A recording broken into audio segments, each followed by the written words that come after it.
Hello and welcome to Conway's Kitchen. It's a finger lick and it's an easy way to cook. What is up, y'all? Welcome to another rendition, another week of Conway's Kitchen. Today I want to make a vegan curried butternut squash soup. Even though it's vegan, it's hearty, satiating. I love having it around. It's soup season, you know, it's cold out, it's good to have soup around. Also, butternut squash, acorn squash, pumpkin, kind of whatever you want. You can mix and match and just throw it in the same place, the same process, and it'll work out just the same for you. We're also going to be talking about mirepoix and soup bases and things that you can take from this video and apply to a whole assortment of soups, and that'll help you down the line. So, let's check it out.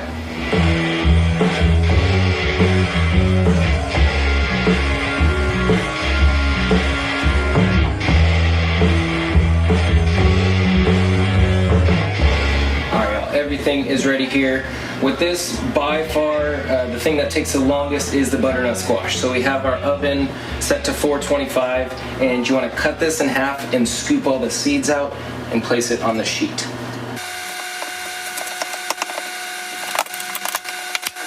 Basically, you can take a spoon and just scrape out all the insides.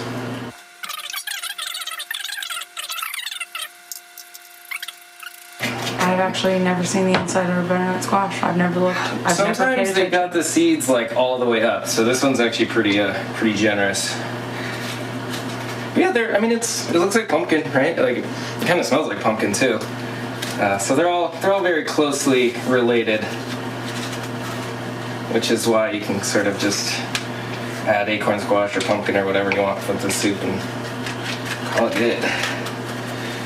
Alright, we got the halves here.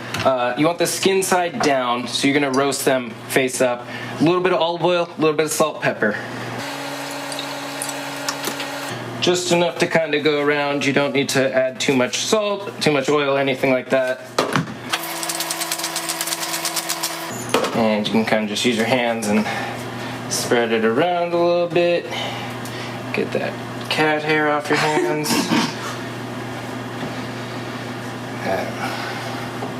Nothing's clean. Nothing's clean in this world. Alright, cool. Spread it around. And these are going to go into the oven for about, I'd say 40 to 55 minutes. You're going to probably just want to set a timer for about 40 and check on them.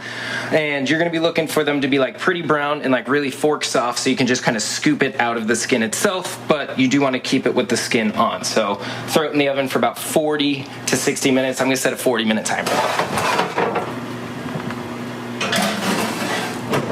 So the next part is going to be just a lot of chopping, and it's going to be a little tedious, but I would look at it this way. You're making soup for like 10 different servings, or like you're making soup for a week, right? So you're doing a week's worth of chopping right now. So it's a lot of chopping up front, but totally worth it. And what we're going to do with the soup is we're going to combine celery, carrots, and onions as like the base of the soup. Another word for that is mirepoix. It's one of those French words, got like an X at the end that you don't actually enunciate. So if you hear the word mirepoix, it's really just a fancy word for carrots, celery, and soup. And this is considered a common base for a lot of soups. You might also hear of like a roux, which is going to have flour and milk or some sort of creamy liquid product, and that'll make a lot of creamy soups. So we're going to cut that down, and then we're just going to add some garlic with it and add a bunch of curry powder as well. So it's just sort of like a mirepoix with garlic and curry powder. And that's it, but it's just a lot of cutting. So start with the onion. And chopping wise, I guess the idea, you don't have to make it super fine, because in the end of the day we are going to blend this soup together. So if there's sort of bigger chunks of food, it's okay. But you do want to cut them down, sort of like a rough dice, or a rough chop, if you will.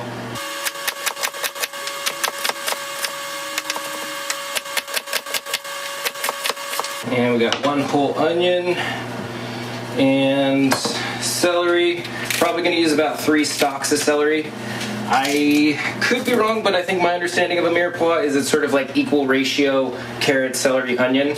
What I'm going to do today, I'm going to beef it up with some carrots a bit and add a little bit more. I feel like soup-wise, like carrot butternut squash soup sounds good, you know, like adding some carrots and making the soup a little heartier, a little more carroty. So I'm gonna add a little more carrots than maybe a normal mirepoix would, but celery, rinse it off real good.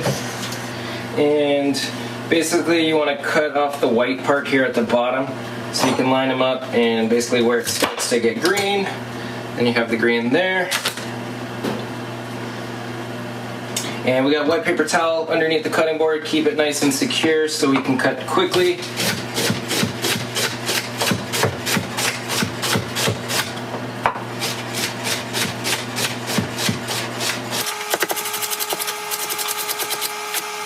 And again, we're gonna blend this soup up, so leaving them in somewhat bigger chunks is totally okay. Carrots, rinse, peel them. So carrots are peeled, and basically you want to take the ends and chop those off. And then from there, you want to try and cut it in half. And I'd recommend holding the carrot as firmly as possible, and then kind of going pretty sharp, or pretty much at an angle down, instead of like trying to cut through it this way. Just kind of put it down and just do like a lot of little, kind of like little jabs.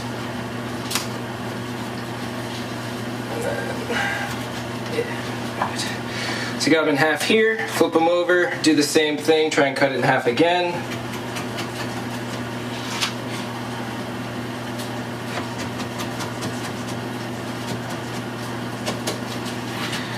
And then from there, just turn them, and then you can start dicing them.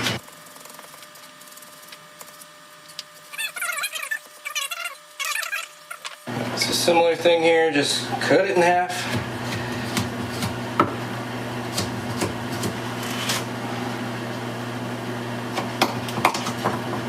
Take those halves, cut them in half again.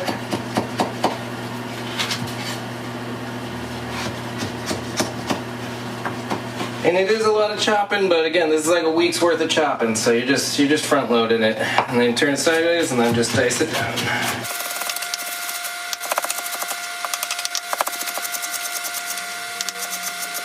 So if I was doing more like typical mirepoix, I'd probably start with stop there with just the 2 carrots, because it's kind of like equal ratio onion, celery, and carrot. But I did want to beef it up a little bit with the carrots, so I'm going to add a 3rd.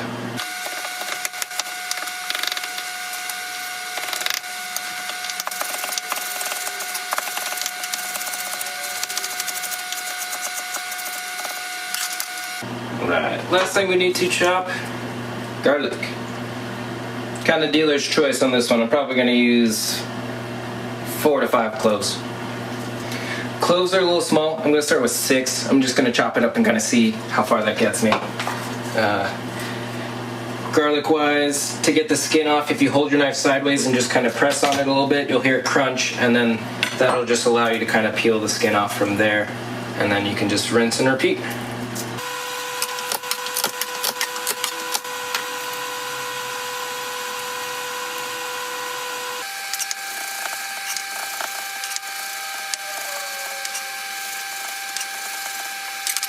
More garlic.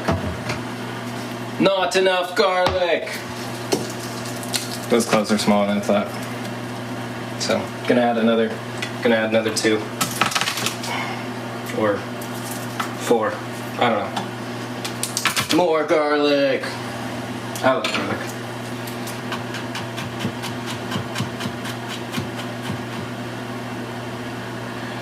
Alright, no more cutting today, so I'm gonna wash this and put it away.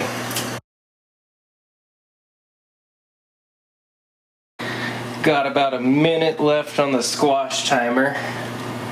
Gonna add a good amount of olive oil to the bottom of this pot here. And then we're gonna turn it on to about medium heat. Once that heats up, we're gonna add all that stuff, add some curry powder, let it cook down, soften up, and then we're gonna hit it with the veggie broth and coconut milk. Timer just went off, gonna see where the squash is at. Sounding loud. So it's looking pretty good on the top. Basically, you want to stick your fork in there. There's still a decent amount of firmness right in the middle, like the thickest part. I do want it to be a little softer, so I'm gonna put it back in there probably for another 10 minutes or so. Oil is hot. I want to add all this stuff inside together.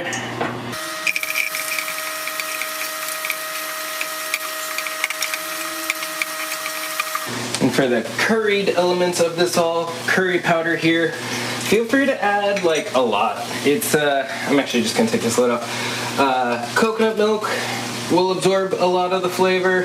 Got a lot of broth, there's a lot of stuff here. There's a lot of butternut squash. You can add a good amount, probably a couple tablespoons, probably about 2 full tablespoons.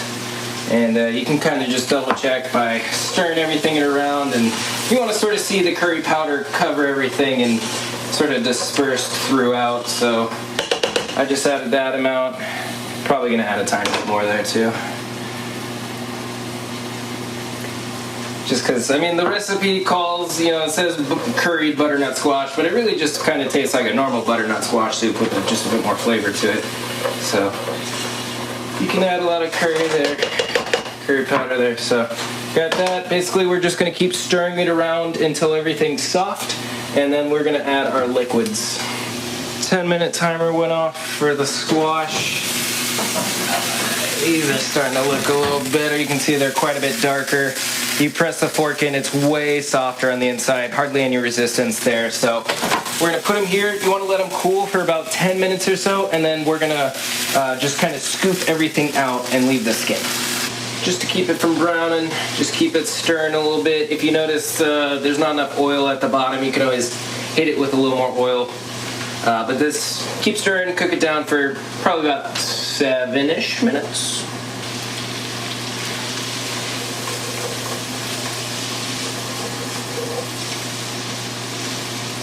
If you're wondering where things are at, feel free to try a carrot, probably the best indicator of everything. And if the carrots are soft, everything's gonna be good. But I don't think it's there yet. Yeah, crunchy. All right, so what we want to do is try and get the squash out from the skin itself. Sometimes it comes out pretty easily, sometimes it's sort of a struggle, but you can kind of use a fork and start pushing away the skin there. And just try and go around. It's still pretty hot, so you might need like a glove or, I don't know, just a high pain tolerance or something.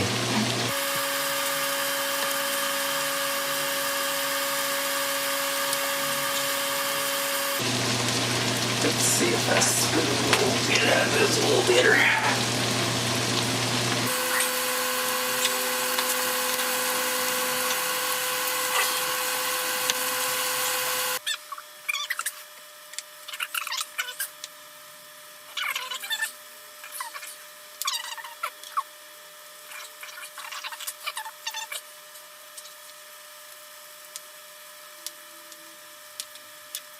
Probably should have cooked the squash for a couple more minutes, but it's okay.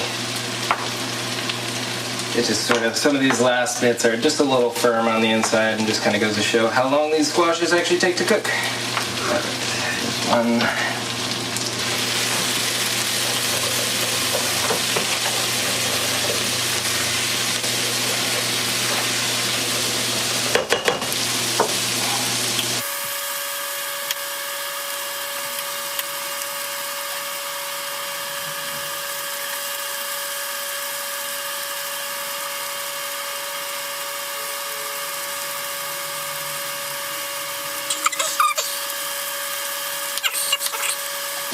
Alright, squash skins, we're gonna save that for the dog.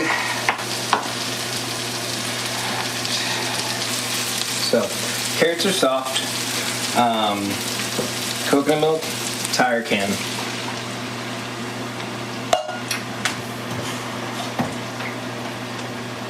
A little bit of water to get the excess out. And then vegetable broth here.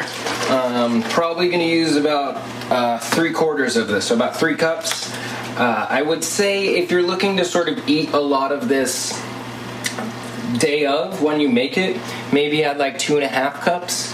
I noticed that when I made it the other week, it sort of came out a little bit thinner than I would have hoped. But also with the leftovers, soup sitting in the fridge, it kind of like congeals itself, so that that 3 cups that I added was really good for leftovers, but not necessarily the best amount for eating it day of. So I think it probably depends on what you're looking to do with the soup. I like to make soups just to have them around for leftovers and stuff like that. So I'm gonna go ahead and add 3 cups here.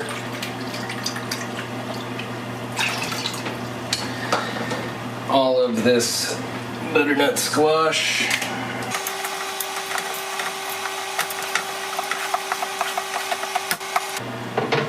And a little bit of pepper.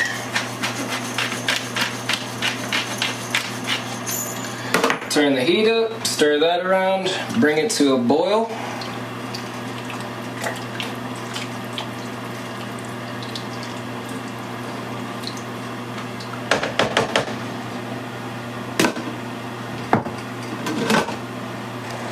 Alright, looks like it's boiling here. Want to give it a stir. See if it's still boiling after the stir.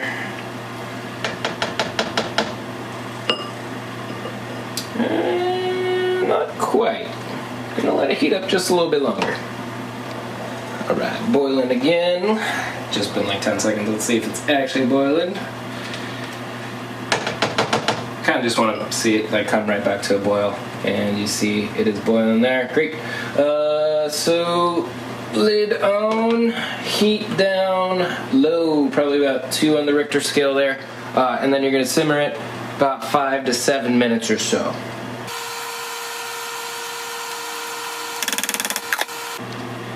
It's been simmering for 7 minutes. Pretty optional. I'm gonna add a good amount of nutritional yeast to it. Add some B vitamins in there. A little bit of cheesy flavor. Kind of adds a bit of like cohesion to everything as well. A good amount there, probably quarter of a cup or so. And I'm gonna use my newly acquired submergent blender. And if you don't have one of these, I used to have like a normal blender and multiple pots, and basically I would just like scoop a bunch into the blender, blend that up, and put it into the pot, and sort of just like keep that process going. It was a pain in the ass. This thing's pretty fucking cool. So if you can, pick one of these bad boys up, and let's blend this soup.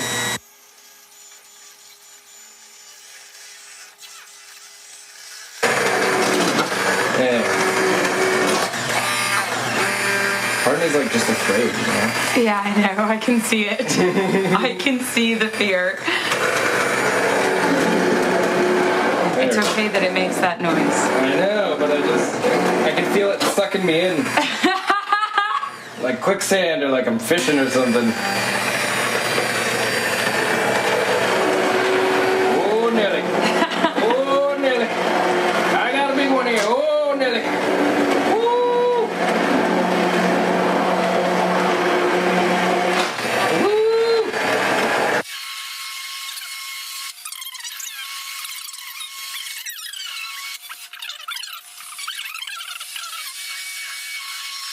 Yeah, basically just keep on going until it's pureed up like that baby food.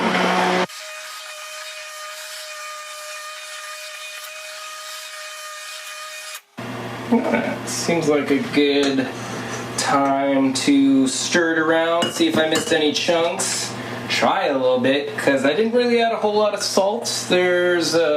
I find the veggie broth is a little salty, so I didn't want to overly salt it, but this would be a good time to sort of taste it, see if you need to add some salt.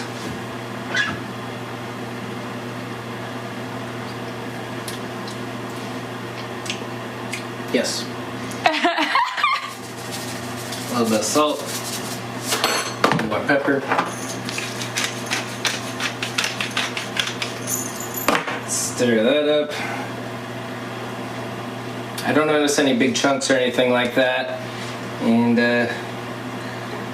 so at this point, you can kind of just start dishing it out. You can just kind of leave it on your stovetop for the flavors to kind of come together for a couple more minutes or so. Or you can just dive right into it. Vegan curried butternut squash soup.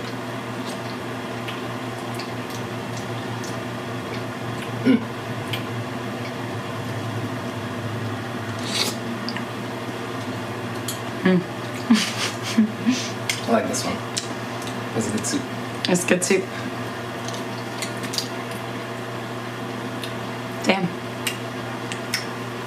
like, quite coconutty milk.